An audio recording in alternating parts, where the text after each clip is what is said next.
Channel 5 Network. This is OpenLine.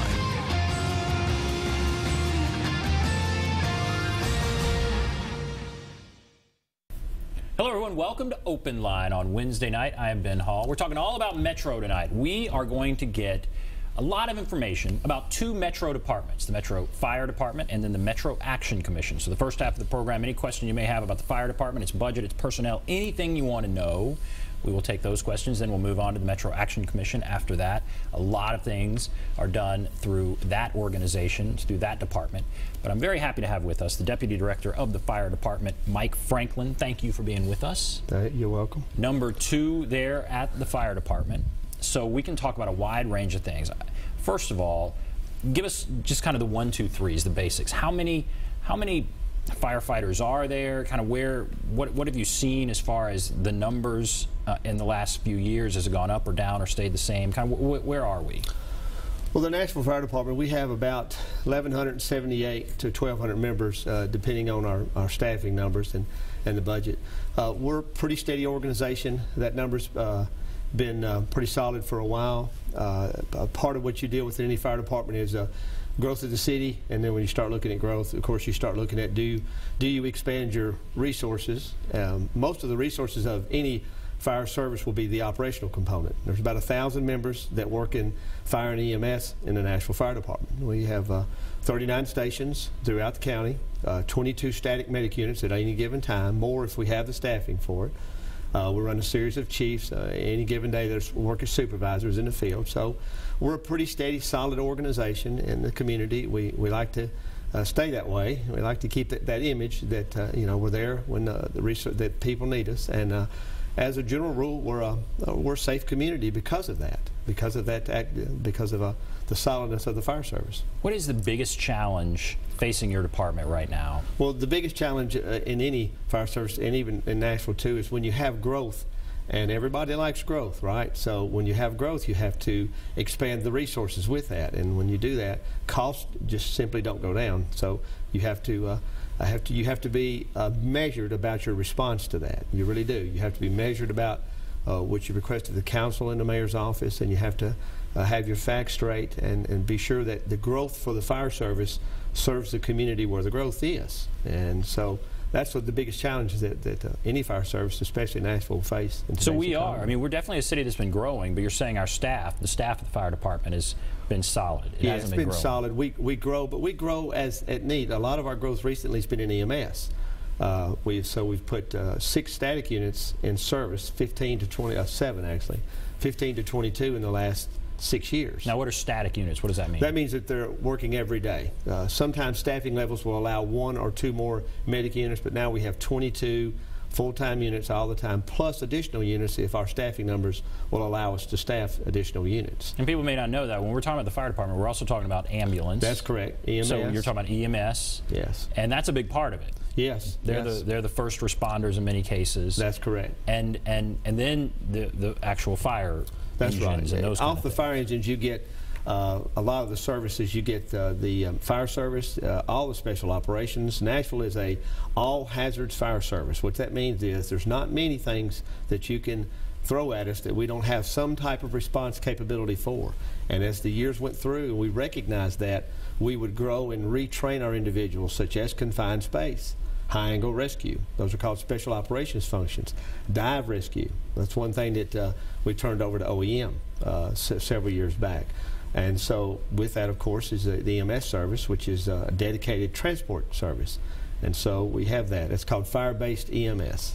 What about the downtown area and the large buildings and the equipment to deal with fires in some of the high-rises, multi-story buildings? That's another specialty in the fire service. It's called high-rise firefighting. And if you've ever been to Chicago or New York, they have massive numbers of high-rise buildings. We have about 245 to 250 what we'd consider high-rise structures. That's 75 feet above the connection on the ground. That's the actual definition. That's the national definition of a high-rise structure.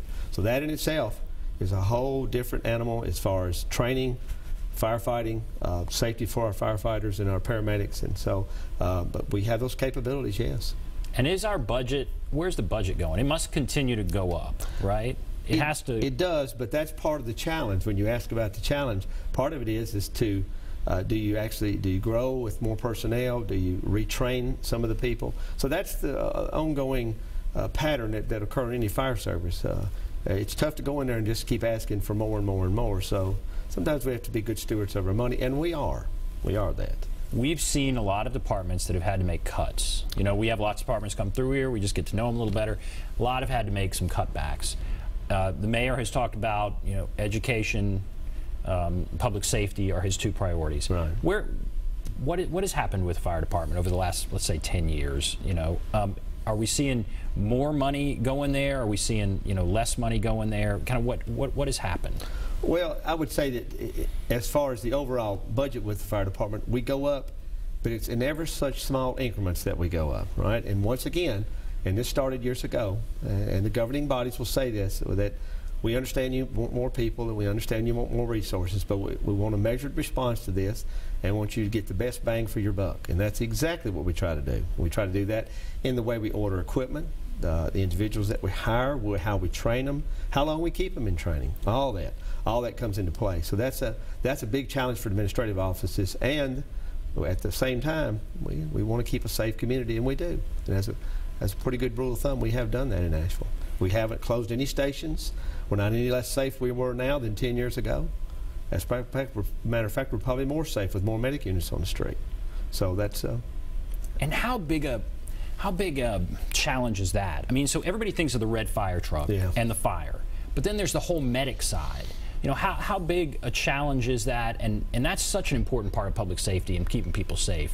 What are we seeing on that side of things? Well, that actually started in 1983, where we cross-trained the firefighters as EMTs. Now we have paramedic engine companies, paramedic ambulances. So what we did was we retrained some of these individuals. So you'll get a paramedic, and people still ask today, since 1983, what's that fire engine doing here? My husband's having a heart attack. They're there because there's a paramedic on that engine. That's why they're there. And then the transport unit comes right behind that, or sometimes the ambulance will get there first. So it puts about 5 to 6 people on the scene to tend to that one person. And that's where we recognize that in Nashville.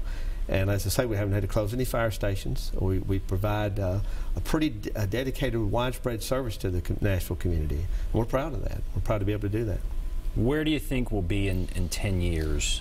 If you had to look out into the future, where would you like to be? Obviously, growth is the big challenge. Right.